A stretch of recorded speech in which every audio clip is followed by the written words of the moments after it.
Good morning. Thank you for joining us wherever you are watching us from all over the world. Thank you for being part of this platform again. I should bring you developments around the IPOB leader, Mazi Nnamdi Kanu. I think he's in ecstasy now. Mazi Nnamdi Kanu is really celebrating the recent Court of Appeal judgment. What that judgment really means, well, a lot of people played a major role there, but you can see the appeal courts, even without Mazi Nnamdi Kanu appearing in the court, though the process has also been going on, with series of intervention within around the world.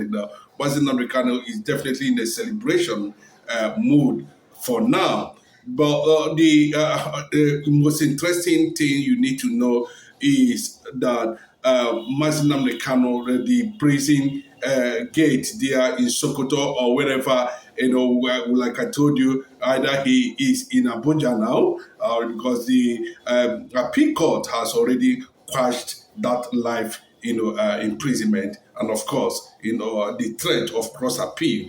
When I told you about the cross appeal, that has to do with, death. That I'm not sure I should have sentenced him to death. That's what the cross appeal. But today, the appeal court has, thrown those things to the dustbin, a major victory for Biafrans all over the world. But that notwithstanding, we are hearing that the Israeli ambassador, there's something about Israeli government, about Mazi Nnamdi Kanu, and also about the quest for Biafra. The Nigerian ambassador, the Israeli ambassador to Nigeria, Michael Freeman, a lot of you can remember him, is currently having a very deep meeting with Mazi Nnamdi Kanu currently now. But that did not actually just happen like that. The process for that, remember, has already begun for some time now, until finally the approval came from the international community mandating Asorok to grant him official meeting with Mazi Nnamdi Kanu. And from what we are hearing too, that the Israeli Prime Minister Benjamin Netanyahu, also was behind it. People are wondering what is actually going on. And remember that this is the month we are expecting a constitutional voting by the Knesset Parliament of Israel on Biafra. Let us see how it's going to play out, completely. But it's a big win, for Mazi Nnamdi Kanu, and we are hearing that the path to Biafra is very clear in Israel currently now, because we are the document for alliance, the Israeli alliance. What that alliance means, is on diplomatic ground. That definitely, if we do this, we'll do this. We're going to stand by you, and this is what an agreement, And people who are pushing for it, like Raphael also want to say a big thank you to that, a woman of substance, I can tell you that, who has been pushing that very deeply, and that has actually paid well. And today, we are Israeli ambassador Michael Freeman is in deep, meeting with Mazi Nnamdi Kanu, wherever he is now, because I believe that he is to be moved, or he has been moved to a fortified location now in Abuja. So I want to tell you what that meeting is all about, and what Mazi Nnamdi Kanu and the ambassador, the Israeli ambassador to Nigeria, you can check it out. Michael Freeman has what the discussion, what the meeting is all about. I want you to also get along with recent development in Israel. Currently now, a few days ago, we saw Israeli citizens on mass, protests or kind of rally solidarity for Biafra, and totally calling on the world leaders to break up Nigeria. And the whole thing is triggering uncertainty within Asorok. Bola Tinubu is not even sure of his re-election again, because, and that's why he's making sure that this thing does not slip from his hand, and then there's nothing he can do. Whether they are delegating, whatever they are saying at this point in time, Mazi Nnamdi Kanu has totally, rejected it. You can see the confection coming from Aisha Buhari, how they offered Mazi Nnamdi Kanu 200 billion US dollars with oil wells, best location, tours,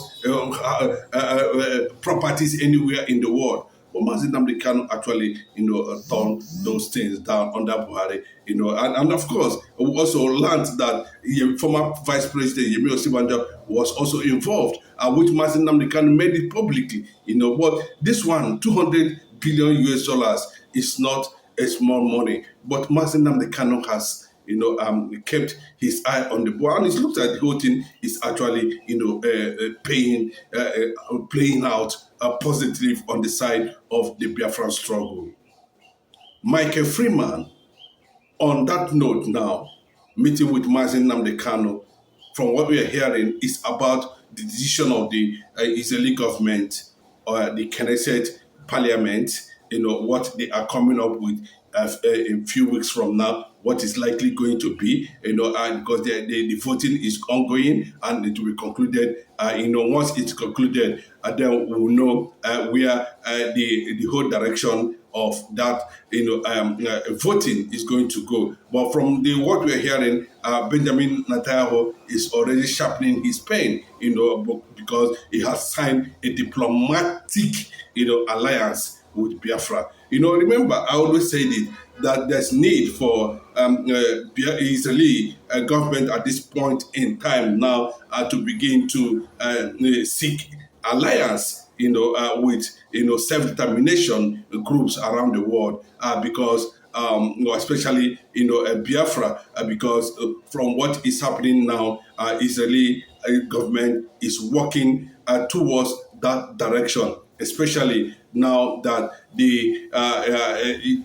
Benjamin Netanyahu has made it very clearly that they will definitely, stand alone if they are forced to stand alone. Standing alone, what it means is that that the Israel will not champion their own cause, choose their own ally by themselves, and that is the reason why that diplomatic agreement was entered with Israel and Biafra, and that is why he mandated the Israeli ambassador, diplomat, to visit Mazi Nnamdi Kanu, in prison, in preparation of what the position the Israel is going to take and what is likely going to happen at the end of the day. It's a big cheering news. When you see top the leaders around the world, meeting with Mazi Nnamdi Kanu, and I know that meeting is not about, the rejection or stopping the Biafran agitation. It's all about, how they can exhaust different, diplomatic channels, especially high-level discussion, concerning the recognition plan and Biafran movement. I want to say this very clearly, that international diplomacy can reshape the future of Biafra. Very important. I repeat, international diplomacy can reshape the future of Biafra. And we need to start from somewhere. And how do we start from somewhere? We start from those nations and countries who are showing solidarity to the cause of Mazi Nnamdi Kanu, to the cause of Biafra. And remember, some time ago in 2018, Mazi Nnamdi Kanu, after the attack by the Nigerian military who attempted assassination in his Afaruku compound, Mazi Nnamdi Kanu left the country, unceremoniously, and landed in Israel. And from there, he continued his push for diplomatic alliance. But from there, we begin to see, Biafra growing internationally, gaining international attention. We saw delegates had discussions with, the IPOB while he's still in Israel. He granted series of interviews on Israeli television and all that, and which has been acknowledged till today. So what that means now is that from what we are hearing now, that Israel is totally ahead of the United States of America on the issue of Biafra. Whether it was a granted agreement between Donald Trump and the Israeli Prime Minister Benjamin Netanyahu to carry on from there because of the position Donald Trump has actually found himself currently now, especially on the issue of homeland criticisms concerning the American Iranian war, that Israel also partake in.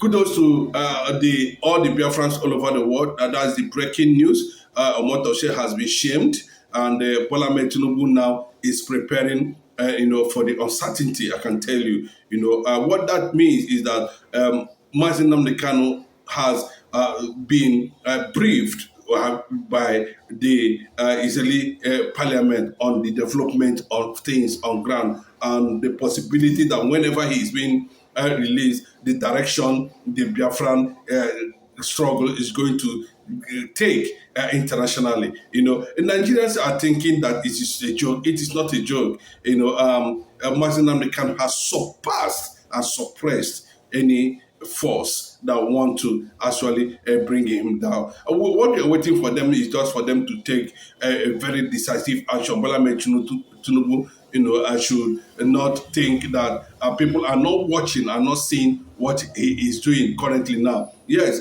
there is tension, because most of those things are being reversed, courtesy of pressure from international community. Anybody that is telling you anything apart from that, until Mazi Nnamdi Kanu finally comes out and begin to make a statement. And thank God for the wisdom. There are series of alliances that are going on now with different organizations around the world, including that of Biafran government, also aligning and meeting. They are also meeting because I think the Biafra it is time. Let me just put it that way. It is time, and most of those bodies need to come together and become more formidable to drive the agenda, down to the conclusion. Now that the whole world is watching developments in Nigeria and how the Northerners are actually making sure that they are not even attacking Biafra struggle anymore. What they want is that that Bola Ahmed Tinubu must go, and that is it. They have rejected state police, and they have rejected the regional government proposed by Bola Ahmed Tinubu. So all those things now are angering Bola Ahmed Tinubu, and what is left now is that it's likely Bola Ahmed Tinubu is going to be the last president of Nigeria, if at all there's going to be a 2027 election. Because what we are seeing now that by the time the Northerners are overwhelmingly rejecting some of those policies now that will see to return Nigeria to maybe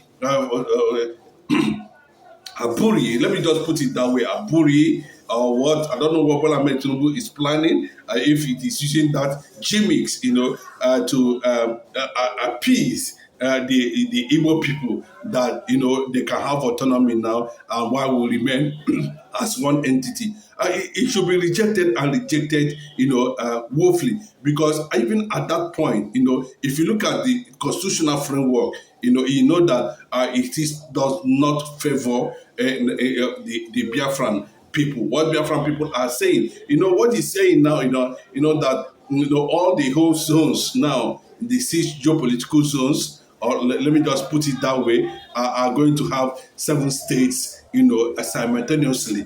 Everybody will have 7 states. Those who are not regions that are not even viable will have 7 states. So I think Bola Ahmed Tinubu is in a rush to, stop the break up Nigeria, or those things that people perceive as the reason why Biafrans needed to pull out of Nigeria. The question is, how would that stop the Biafran agitation. Where rotational government in Nigeria has been proposed, stop the Biafran agitation. Will it stop the conquest agenda? Yes, you can see what is playing out completely. Even in Anambra State, the northerners and some governors of the eastern Nigeria, especially the Gumi factor, in southeast, they are just trying, without the Igbo people, to be honest, without Igbo people, without the Biafrans in Nigeria, the Yorubas would have been Islamized by now. There's no two ways about it. And they would have gladly accepted it. Just like the way in America now, they are battling, Islamization agenda there currently now. Very clearly, they are struggling over that, issue. We don't want a situation where later some government another government can come in and crash it and say there's nothing like the journalist. It's a matter of getting the Senate to pass it, and that before you know it, they have abolished whatever the regional government. Though they not have rejected it, they have also rejected state police. What does that actually mean? It tells you that they can never, because it looks like the North is afraid that Biafra will break up, and that if Biafra break up, there's no viable Nigeria again. There's no economy again. There's nothing to celebrate again. There's nothing to steal again. There's nothing to, because there's no seaport in the North. So they will depend on Chad, Niger, and all those countries for survival. But today, they still pretend as if the Biafrans are not relevant in Nigeria. They are going to hold Bola Ahmed Tinubu accountable for whatever that is going to happen. Because as it stands now, I think Bola Ahmed Tinubu is completely tired of how to navigate Nigerian challenges, especially as the quest for Biafra continue to get the Biafran agitators continue to get international, attention, continue to generate, international diplomacy. And many countries are trying to, it's just that, once these two powerful figures now, just by next month, we're hoping that Mazi will be released. And before that, Mazi Nnamdi is already out, and when these two forces comes together, imagine what's going to happen, in a short space of time. I will also be briefing you on development on, what Dr. Ngozi Arabeze is planning to do immediately. The Israeli ambassador to Nigeria, Michael Freeman, agrees with Mazi Nnamdi on bilateral relationship and diplomatic support for Biafra. Israel League government have granted diplomatic support for Biafra, and Nigerian government are watching the most powerful nation in the world, ambassadors, meet with Mazi Nnamdi.